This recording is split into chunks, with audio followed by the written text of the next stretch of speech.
Back in 1927, an American socialist, Norman Thomas, 6 times candidate for president on the Socialist Party ticket, said the American people would never vote for socialism. But he said under the name of liberalism, the American people will adopt every fragment of the socialist program. There are many ways in which our government has invaded the precincts of private citizens, the method of earning a living. Our government is in business to the extent of owning more than 19,000 businesses covering 47 different lines of activity. This amounts to 1/5 of the total industrial capacity of the United States. But at the moment, I'd like to talk about another way, because this threat is with us and at the moment is more imminent. One of the traditional methods of imposing statism or socialism on a people has been by way of medicine. It's very easy to disguise a medical program as a humanitarian project. Most people are a little reluctant to oppose anything that suggests medical care for people who possibly can't afford it.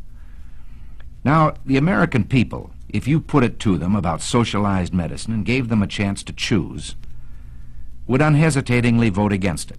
We had an example of this under the Truman administration. It was proposed that we have a compulsory health insurance program for all people in the United States, and of course the American people unhesitatingly rejected this. So, with the American people on record as not wanting socialized medicine, Congressman Farrand introduced the Farrand Bill. This was the idea that all people of Social Security age should be brought under a program of compulsory health insurance. Now, this would not only be our senior citizens, this would be the dependents and those who are disabled. This would be young people if they are dependents of someone eligible for Social Security. Now, Congressman Farrand brought the program out on that idea of just for that particular group of people. But Congressman Farrand was subscribing to this foot-in-the-door philosophy, because he said, if we can only break through and get our foot inside the door, then we can expand the program after that. Walter Reuther said, it's no secret that the United Automobile Workers is officially on record as backing a program of national health insurance. And by national health insurance, he meant socialized medicine for every American. Well, let's see what the socialists themselves had to say about it. They say, once the Farrand Bill is passed, this nation will be provided with a mechanism for socialized medicine capable of indefinite expansion in every direction until it includes the entire population. Well, we can't say we haven't been warned. Now, Congressman Farrand is no longer a congressman of the United States government. He has been replaced, not in his particular assignment, but in his backing of such a bill, by Congressman King of California. It is presented in the idea of a great emergency that millions of our senior citizens are unable to provide needed medical care. But this ignores the fact that in the last decade, 127 million of our citizens, in just 10 years, have come under the protection of some form of privately owned medical or hospital insurance. Now, the advocates of this bill, when you try to oppose it, challenge you on an emotional basis. They say, what would you do? Throw these poor old people out to die with no medical attention? That's ridiculous, and of course no one has advocated it. As a matter of fact, in the last session of Congress, a bill was adopted known as the Kerr-Mills Bill. Now, without even allowing this bill to be tried to see if it works, they have introduced this King bill, which is really the Farrand Bill. What is the Kerr-Mills Bill?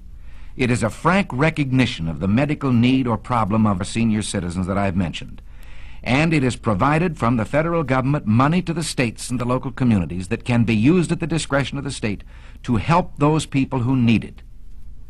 Now, what reason could the other people have for backing a bill which says we insist on compulsory health insurance for senior citizens on a basis of age alone, regardless of whether they are worth millions of dollars, whether they have an income, whether they're protected by their own insurance, whether they have savings?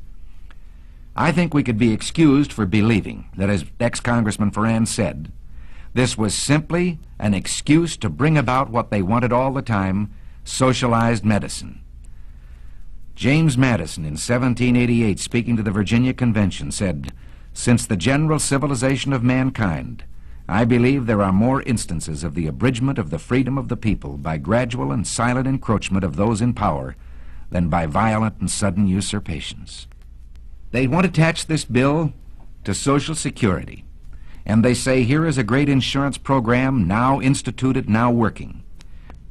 Let's take a look at Social Security itself. Again, very few of us disagree with the original premise that there should be some form of saving that would keep destitution from following unemployment by reason of death, disability, or old age. And to this end, Social Security was adopted. But it was never intended to supplant private savings, private insurance, pension programs of unions and industries. Now, in our country, under our free enterprise system, we have seen medicine reach the greatest heights that it has in any country in the world. Today, the relationship between patient and doctor in this country is something to be envied any place. The privacy, the care that is given to a person, the right to choose a doctor, the right to go from one doctor to the other. But let's also look from the other side at the freedom the doctor loses. A doctor would be reluctant to say this. Well, like you, I'm only a patient, so I can say it in his behalf. The doctor begins to lose freedoms. It's like telling a lie, and one leads to another. First, you decide that the doctor can have so many patients. They're equally divided among the various doctors by the government. But then the doctors aren't equally divided geographically. So a doctor decides he wants to practice in one town, and the government has to say to him, you can't live in that town. They already have enough doctors. You have to go someplace else. And from here, it's only a short step to dictating where he will go. This is a freedom that I wonder whether any of us have the right to take from any human being. I know how I'd feel if you, my fellow citizens, decided that to be an actor, I had to become a government employee and work in a national theater. Take it into your own occupation or that of your husband. All of us can see what happens once you establish the precedent that the government can determine a man's working place and his working methods, determine his employment. From here, it's a short step to all the rest of socialism, to determining his pay. And pretty soon, your son won't decide when he's in school where he will go or what he will do for a living. He will wait for the government to tell him where he will go to work and what he will do. In this country of ours took place the greatest revolution that has ever taken place in world's history, the only true revolution. Every other revolution simply exchanged one set of rulers for another.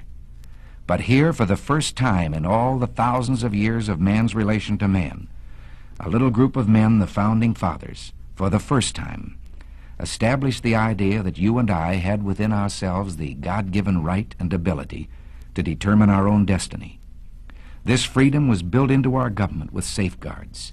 We talk democracy today, and strangely we let democracy begin to assume the aspect of majority rule is all that is needed. Well, majority rule is a fine aspect of democracy, provided there are guarantees written in to our government concerning the rights of the individual and of the minorities. What can we do about this? Well, you and I can do a great deal. We can write to our congressmen, to our senators. We can say right now that we want no further encroachment on these individual liberties and freedoms. And at the moment, the key issue is we do not want socialized medicine. In Washington today, 40,000 letters, less than 100 per congressman, are evidence of a trend in public thinking. Representative Halleck of Indiana has said, when the American people want something from Congress, regardless of its political complexion, if they make their wants known, Congress does what the people want. So write. And if this man writes back to you and tells you that he too is for free enterprise, but we have these great services and so forth that must be performed by government, don't let him get away with it.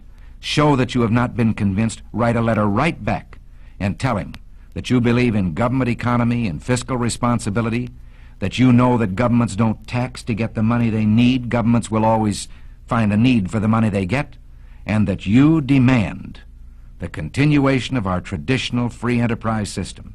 You and I can do this. The only way we can do it is by writing to our congressman, even if we believe that he's on our side to begin with. Write to strengthen his hand. Give him the ability to stand before his colleagues in Congress and say, I have heard from my constituents and this is what they want. Write those letters now. Call your friends and tell them to write them. If you don't, this program, I promise you, will pass just as surely as the sun will come up tomorrow.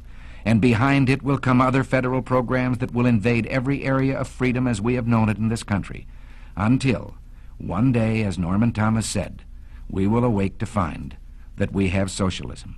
And if you don't do this, and if I don't do it, one of these days, you and I are going to spend our sunset years telling our children and our children's children what it once was like in America when men were free.